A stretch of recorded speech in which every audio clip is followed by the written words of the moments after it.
we hear is honking. And there's a sign that says stop Uber, and it's a legal service. You see that? So, the taxi drivers are protesting Uber because it's their livelihood.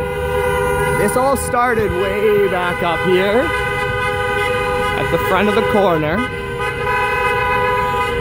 and there was a City TV van there. So City TV is recording that, as you can see.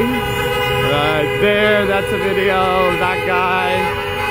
And this will be on the news.